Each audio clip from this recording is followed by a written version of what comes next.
on sports.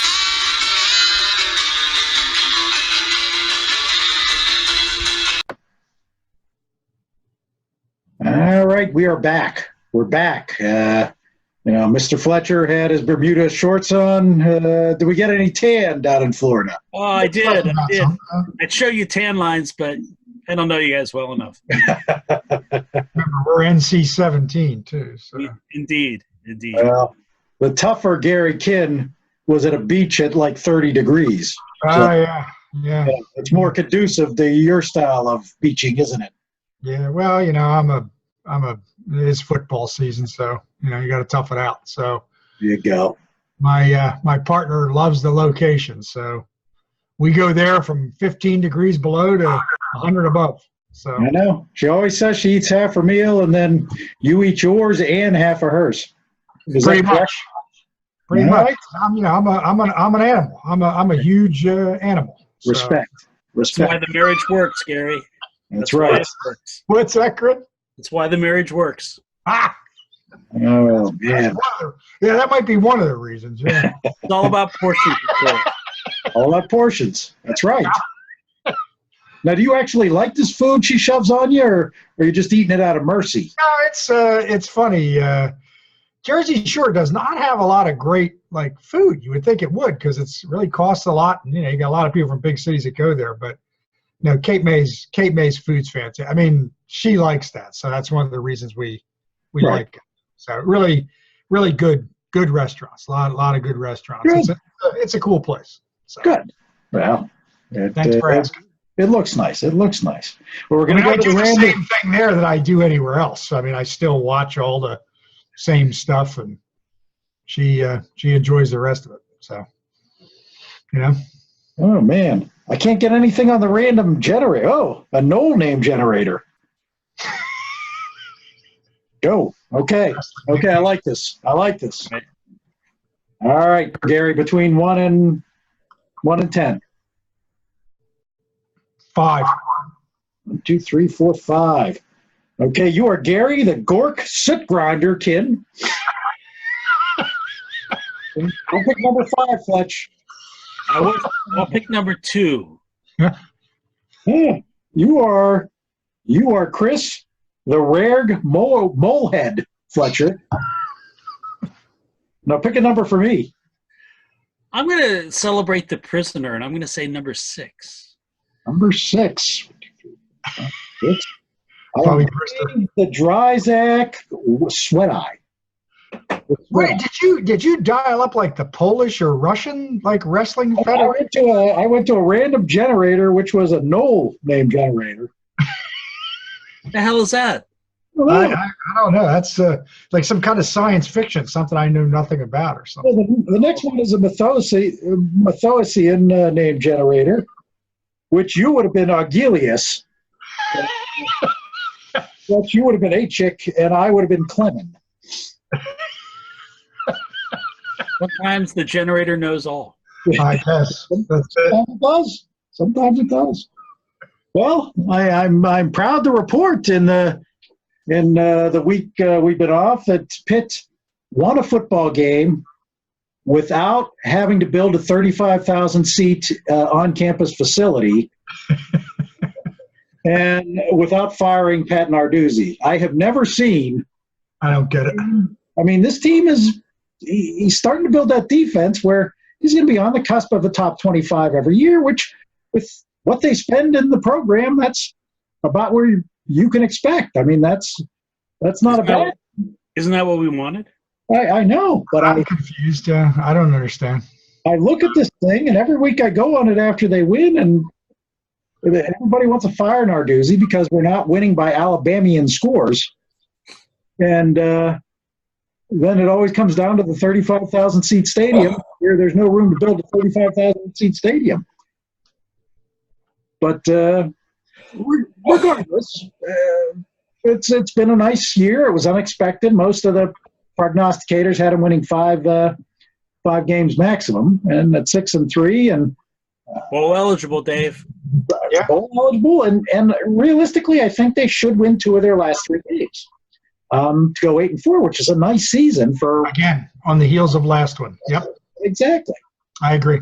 So, it's the one thing I like when I go on the Duquesne basketball chat site on Facebook as compared to the Pitt websites, because when Duquesne wins, it's a celebratory time, and we're at least realistic about where we've been, and knowing we're not going to be in Alabama in football or a Kentucky in basketball. Yeah. But anyways, we're here tonight to talk about as the college playoff ratings came out this week. While it's a flawed system, a heavily flawed system, one that should be minimum 8 teams. Well, it should be 8 teams. It shouldn't be over 8 teams. But that way you get all of the Power 5 in. You can probably include the best of the other 5 and the second SEC team and Notre Dame if they qualify. So right now you got, I think for the purpose of this, there is 8 teams with a chance to get in. Everybody has a chance, I know. Actually, a 9th team, which we'll talk about. But right now, everybody's kind of complaining that Clemson did not make the top 5. But if you're looking at this, realistically, Ohio State has been the best team in the country. They played a decent schedule. They beat Wisconsin, who was, I believe they were a top 10 at the time, if not inside the 10, 38-7. Michigan State, a top 25 team at the beginning of the year, 34-10. Maryland and Rutgers are the next 2. 4th-ranked Penn State in the poll is going to be a big game, but I realistically think Ohio State's going to win that by at least 2 touchdowns. I think their toughest game is going to be at the end against Michigan. It's at Michigan. Michigan has started to get on a roll now. We're predicting it the year. Whether you believe it or not, it's because the offensive coordinator came down to the field.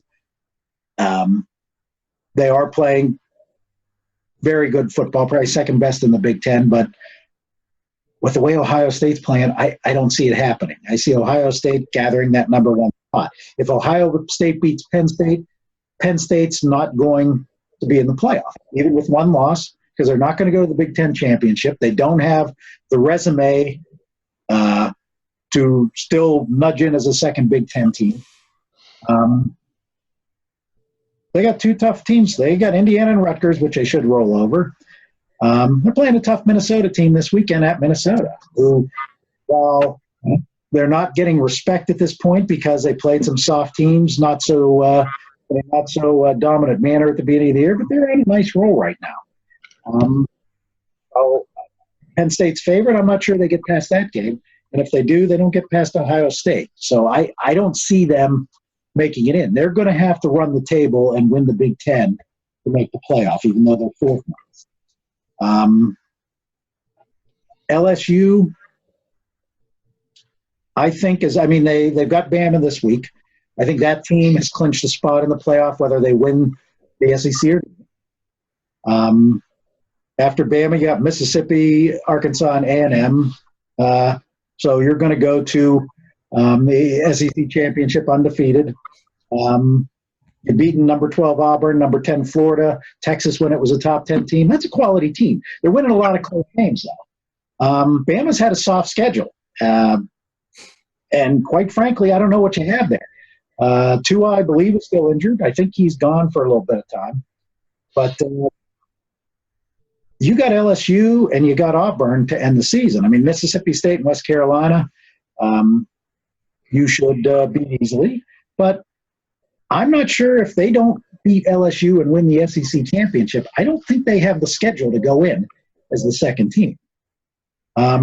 Georgia, to me, who's sitting 6th here, to me if Bama loses to LSU, I think Georgia has the better shot. 1 loss this year, a last second to South Carolina, but they have Florida and Notre Dame victories on their resume. Certainly more impressive. And quite frankly, they got a better chance to go in. I think they're a better team than LSU. So if they're facing LSU in the SEC championship, I think they would be favored and would win that game. So to me, if Bama or LSU beats Bama this weekend, I think LSU and Georgia are pretty much potentially locked in there should Georgia win the SEC. Clemson, with Penn State losing, I think Clemson actually has the easiest shot at going to the dance. You got NC State, 22nd, Wake Forest. It's a nice story. I don't think it's necessarily a good team. I think it's a team that's played a soft schedule. I think Clemson will wipe them up pretty good. You're finishing the season, a good South Carolina team, not a great South Carolina team. And the Coastal, I'm not going to say the Coastal's a bunch of bad teams. It's not. It's a bunch of average to above average teams. I think it's great, the contest they have there, and I think it's they take a bad rap. I think there's some good teams in there. But I think Clemson would be a high advantage over them. The only other teams that legitimately have a shot at sneaking in is Oregon and Utah.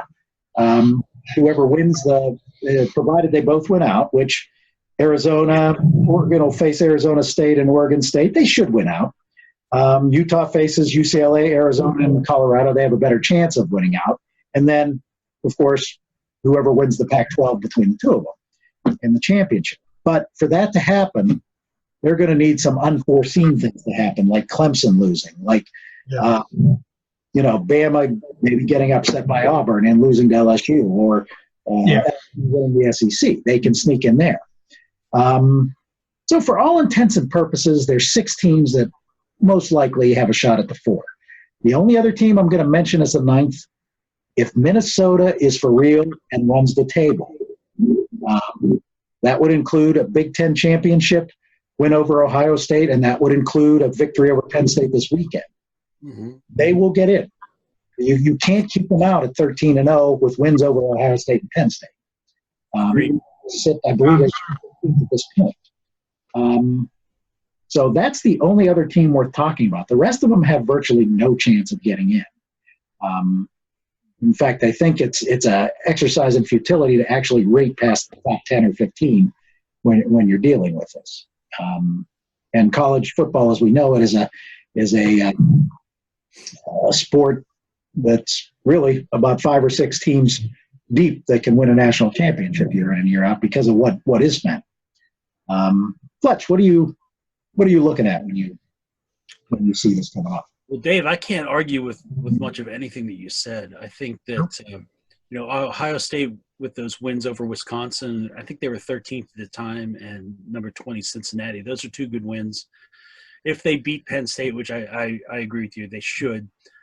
Guys, the fact that Penn State is ranked 4th after what that program went through. I'm not a big James Franklin. No, me neither. I think he's a bit of a jagoff, but you got to give the man his credit for resurrecting that program. Yep. Great coach. Anybody that can win at Vanderbilt consistently is a great coach. And the recruiting. That's a different Penn State team than our fathers watched. It's a speedier, it's a much more modern football Penn State program now. Yeah, I would agree. Gives credit for that as well. Yeah. So I think the other interesting teams you mentioned, Minnesota at number 17 and Baylor, both undefeated. Part of me wants to see them win out just for the havoc that'll cause in this whole thing. Yeah.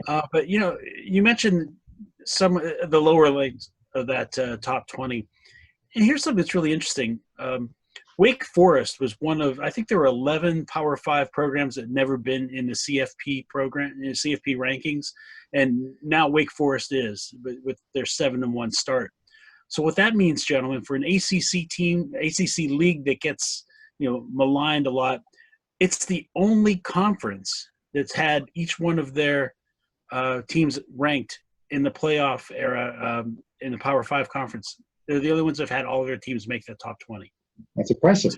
That is pretty impressive. It is not something you'd ever think about, but yeah, it is impressive.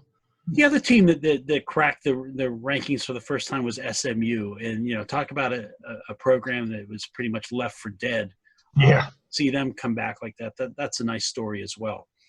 I agree, Dave. I think that Alabama must win against LSU. That's really their chance because of what's waiting for them. Penn State has a couple of nice wins. I don't know that they beat Ohio State. I think they probably lose by 10 to 14 on that one. Yeah, I would agree with that. But, maybe there's only 6 teams or so that can win it. But, I like the competitive nature in a lot of the Power Five conferences right now, that there's a lot of great games that are happening. And, you know, let's move it to 8. Let's make it a real playoff. Let's let, you know, some team that really you would think would have a shot. Maybe we get an upset. Maybe we make things exciting by bringing that other group in. Right. But this year, I think it's been fun watching college football. I think that it's going to be a tough game for Bama. I have a feeling that Tua's going to play, though. I think that this is a lot of gamesmanship. I think that whole thing of, will he play, will he not? I think that, you know, that's just something that's happening to make them prepare for both quarterbacks. I think LSU they haven't been as dominant as Alabama, but they played a much tougher schedule, and I really like what they've done there. They're winning close games. What's Alabama going to do if they get into a close game like that? Well, and, you know, Clemson just not getting any respect. They're blowing teams out left and right. Yeah. But, you know, they haven't really played anybody. But what are you going to do? I mean, how do you have the national champion really not getting any respect? That's interesting. It's true, but I do honestly think if they will win out, and you're not going to see Ohio State and Penn State in the playoff. You're just not. It's just not going to happen. Ohio State may sneak in even if they lose to Penn State like they did a couple years ago, but I really think Clemson has probably the biggest percentage opportunity to get in there because of the way it's situated. Yeah, no, I agree. Yep. Here, my man, Mr. Tate May, Mr. Two Plate. We're going to call you Two Plate. That's going to be his nickname the next time. I'm writing this down. Two Plate. He's the closer, man. That's right. Oh, that's good too. There he goes like this when she's halfway through. I'm just a healthy young man. What can I say? Well, she only does that when you're eating, right? Yes. All right. Definitely. Right. I mean, I'm not the expert on college football like you guys are. I mean, I'm continuing to build. I agree, though, with Chris fully. This has been a fun year. Been a lot of fun games. I mean, and this year you've had some surprises, really. Yeah. I mean, you know, like we've kind of talked about this in these 3 years or whatever it is we've been doing these, and, you know, it was getting a little dull. We were talking about last year was kind of a little dull. As the same 4 teams basically again. Yeah, just position different. You know, Penn State's kind of revived, climbed back in there. You know, we didn't see much Pac-10 for a while. I mean, I don't think those schedules are as tough. And if they were the 8, I think they'd probably be wiped out pretty quick, you know, if they were playing the top 1 or 2 seeds. But, you know, at least Utah and Oregon are in there. You know, that's something you haven't seen. So it's kind of, at least I believe it's probably generated some interest from the, you know, most of a part of the country that really wasn't paying a lot of attention. I mean, I agree. Ohio State when they get rolled on, they look almost unbeatable at times. But in a way, they got the hardest road. I mean, those games with Penn State, they're generally not blowouts. They're generally pretty competitive. And I do think they're far better than Penn State. And I do think they win that game. But boy, if they lose that, then they got to go up to Michigan, which, you know, there's still something to be said for those big rivalry games. Strange stuff happens. I mean, I don't think we're going to see that with South Carolina and Clemson that weekend. But that Michigan-Ohio State game, you know, a lot of times it goes in ways you don't expect. So as much as Ohio State looks like the best team, they could have some really bad luck here. They could be on the outside looking in, too. Yeah. And I actually think Michigan will be a tougher game at this point.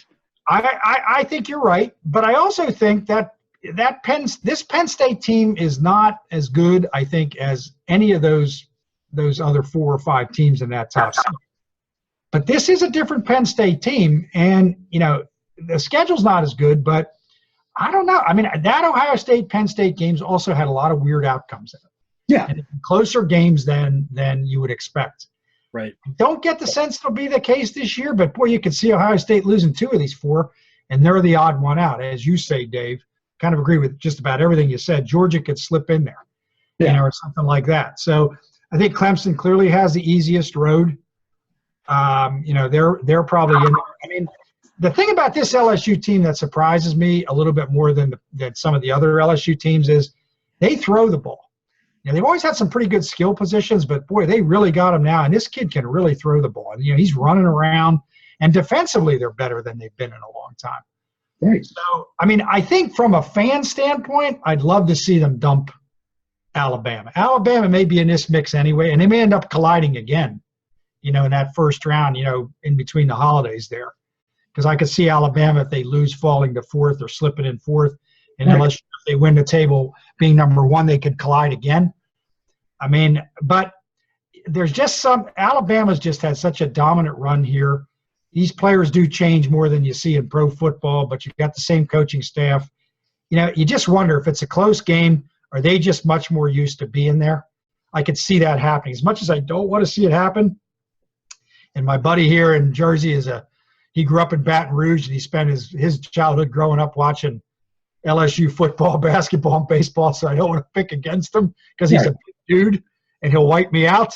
But but I kind of can see Alabama winning this in kind of a weird game like they've had a couple times. You know, I remember the one, it was a championship game, was a low score. I think it was like 23-0 or something. And there was a 9-6 game, I remember, about 5 or 6 years ago.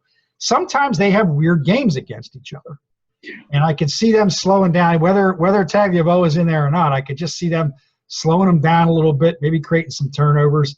In a close game, Alabama's skill positions, to me, their wideouts, their cornerbacks and stuff, man, they all look like NFL guys. So I could see this going the way that a lot of people don't want it to go, and Alabama winning kind of a slugfest and making a play late and I don't want to say upsetting LSU, but dumping them. And if they do that, then it throws a whole jumble into the mix.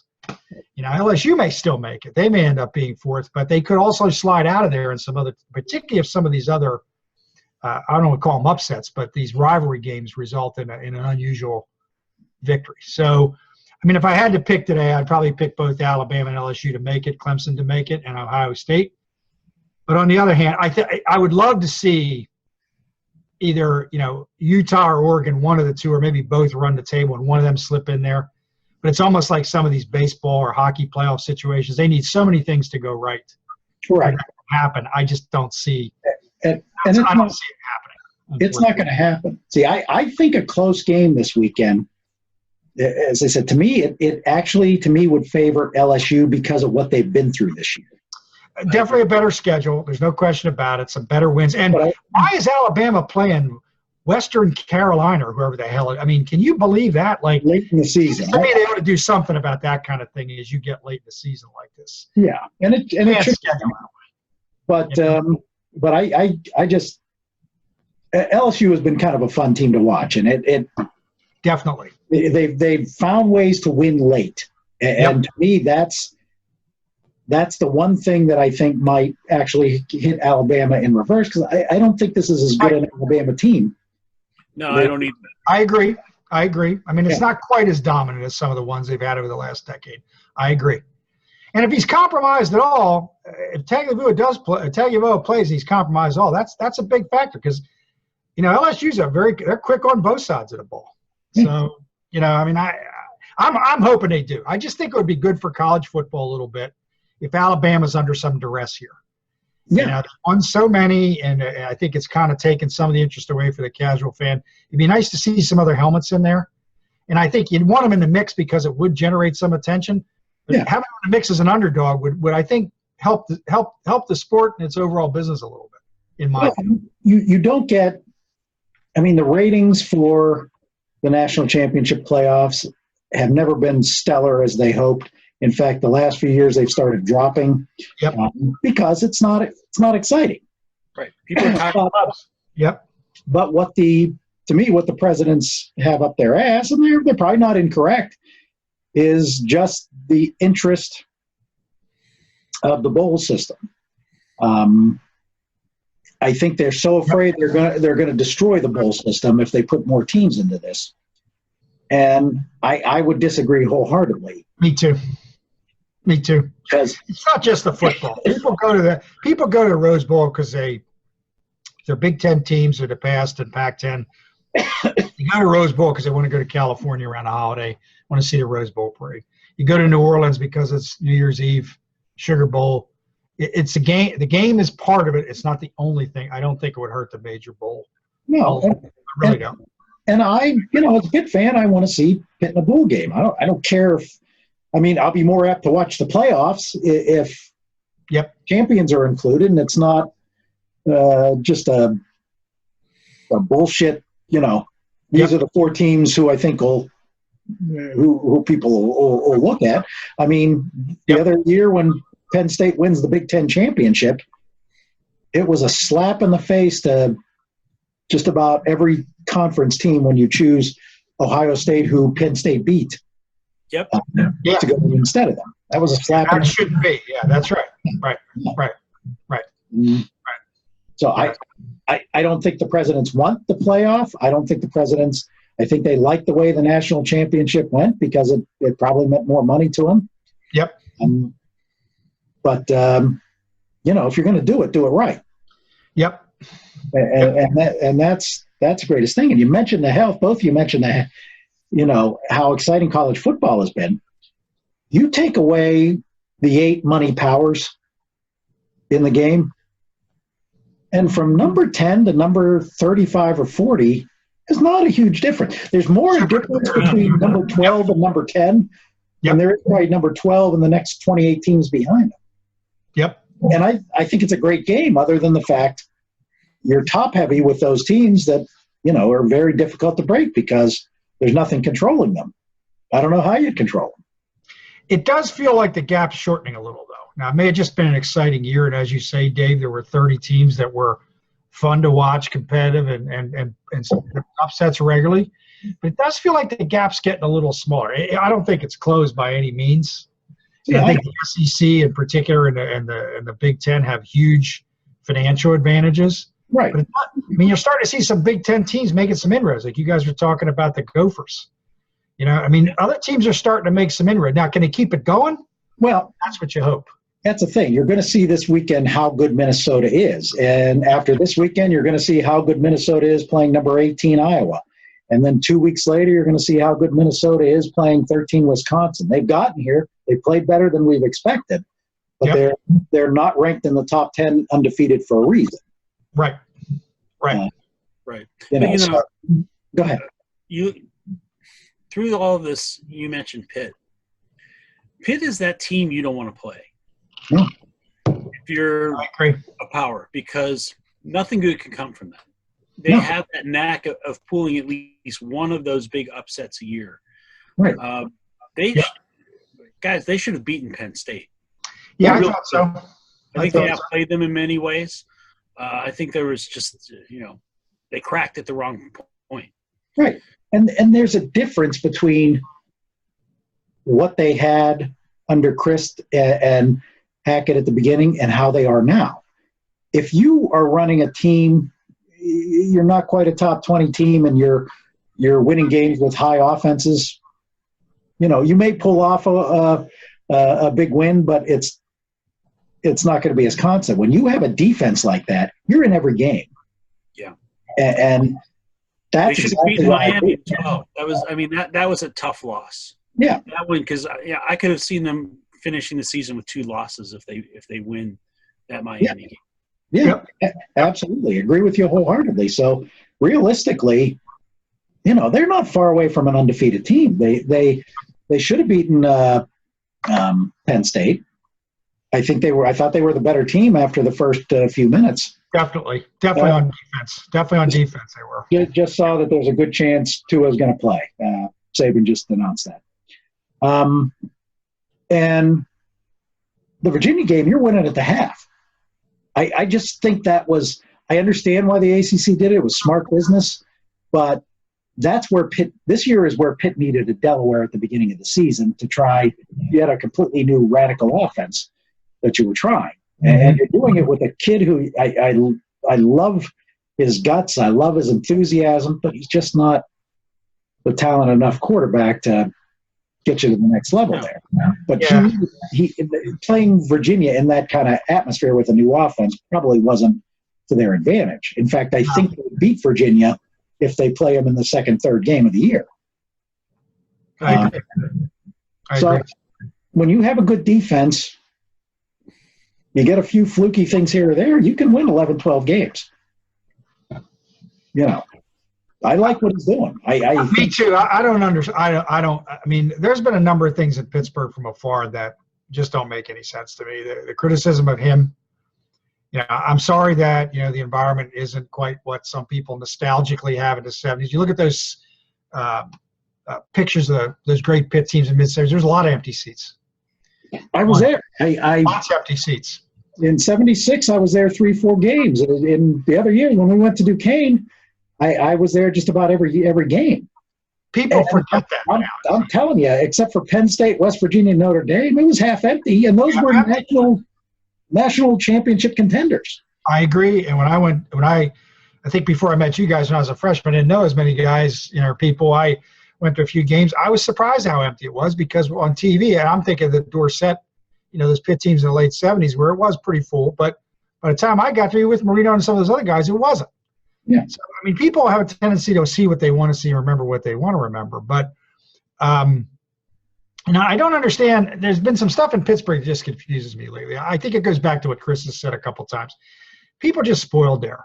Even with the Pirates, bad run there, over its history, it's still been a damn good organization. All those, playoff appearances in the 70s, competitive a lot here, over the last decade with those wild card spots.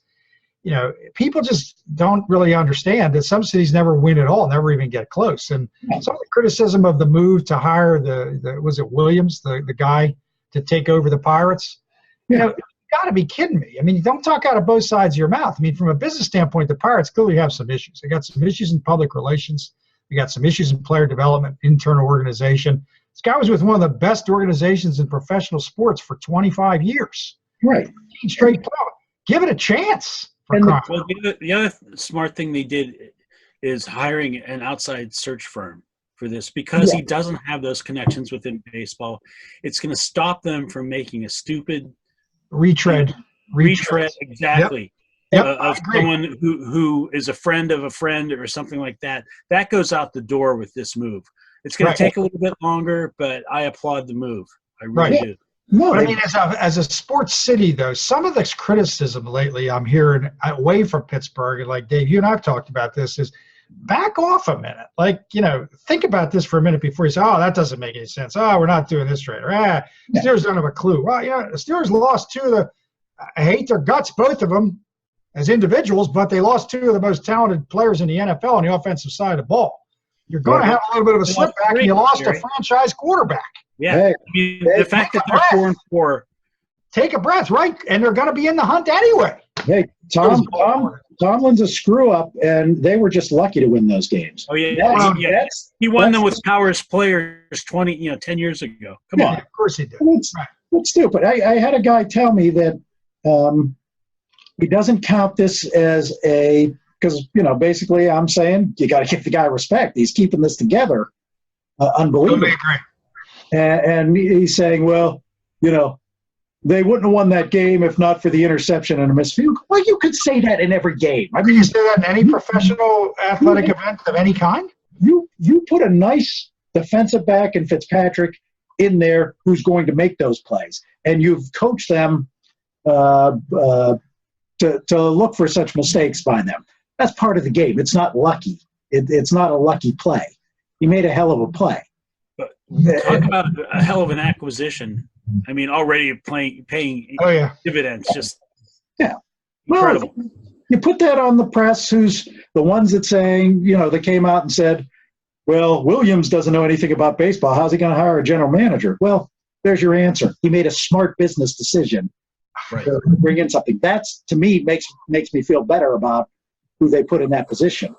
Well, truthfully, this is my honest opinion. I think you want somebody that's got some pretty good baseball experience to be the on-field manager, but that's not their biggest problems. Their biggest problems are the way the organization is running, how they're allocating assets, all the stuff we've talked about. That's got nothing to do with an on-field manager. No. You can pick an on-field manager that, can fit within the modern game and do things the right way, so to speak. You need somebody to really look at this operation and say, man, we're really a disaster here. We got to fix this. And by the way, he spent time working with the Pirate organization for 3 years at the beginning. I think you mentioned that to me. So, I mean, it's not brain surgery again, and I do think you need somebody. Let's hope that the ownership group listens to what he says, and this isn't window dressing. You know, if he says looks at something and says, "We're a disaster here. We need to allocate money to this." Let's hope they listen. That's the thing. I also think that Ogden Nutting getting involved is a good sign. The fact that he has told his son, "Listen, this is an embarrassment. You need to fix this." Yep. Yeah. Yep. And I don't care how they went about it. I don't think there was any particular order they should have fired people, as long as they did the proper things. Yep. If Coonley was spending too much time sticking his nose into baseball decisions, which is kind of what I got from the comments Nutting made, then he wasn't doing his job. And all of them thoroughly defending what was going on instead of, and I'm not talking Coonley there, I'm more talking Huntington, Hurdle, and staff, rather than saying, hey, you're screwing up. We got to figure this out. We're not developing people. And blaming the AA manager, who is actually one who's won the titles, was not the best way to go around about it. No. You know, I mean, Pittsburgh seems to be, people just seem to have an unreasonable expectation. There's been so much winning out there for a city of that size. You know, this city, again, I always say this, is 6-7 times larger, and they hardly ever win here. You get a shot in the dark once in a while. Obviously, a miracle football team. A lot of things went right. We're seeing what they really are now. They're average, right? Even the coaching staff and the front office, despite all the press that they get. You've seen a baseball team never wins anything. It's the losingest professional sports team in history. It's a huge city. Yeah. You got a Flyer team that seems to draft well, but these kids don't have any fire at all. They don't get above any certain level. Again, no. I mean, people just need to I guess you only see what you see based upon where you are. But I don't know. I like a number of the things that have happened out there, what Tomlin's doing, what the Penguins continue to do. Yeah, I feel a lot better about the Pirates and also about the Steelers than I did 30 days ago. Exactly. Yep. Exactly. And Tomlin, to me, at this point in time, is doing his best work. I think it's amazing that they're this point with everything that's happened and the losses that they've had. Well, look at the Jets and look at the Antonio Brown situation. Yeah. Tomlin was able to keep that whole that thing for how many years? I mean, you got to give him credit for that as well. Yeah. You do. I think it runs its course. I think in combat games where you're getting pounded up like that, I think you got to be careful about how far you let it go. But that is true, Chris. You're 100% right. He kept him on the field, and he was contributing big time. Yeah. Nobody else was able to do it. So, yeah. Plus, his press conferences are always entertaining. They are very entertaining. They are. Not as entertaining as us. No, of course not. That's kind of hard to do. But in the ballpark. When we meet again, guys, Gary, what I want to know is how many plates did you take at Duquesne when you were there? How many plates? I don't want you telling me now. No, don't tell us now. This is going to be this is what we call a tease for the next show. Okay. All right. All right. All right, gentlemen. It's 2 weeks is too long, so it is. I missed you both horribly. Yeah. Well, I got a tan. Well, Chris got some R&R. I'm glad he got Chris, it. when we come back, show us at least an arm tan if you can. When we come back, again, tease it. Okay? Oh, no. All right. Gentlemen, when next we meet. Here you go. All right.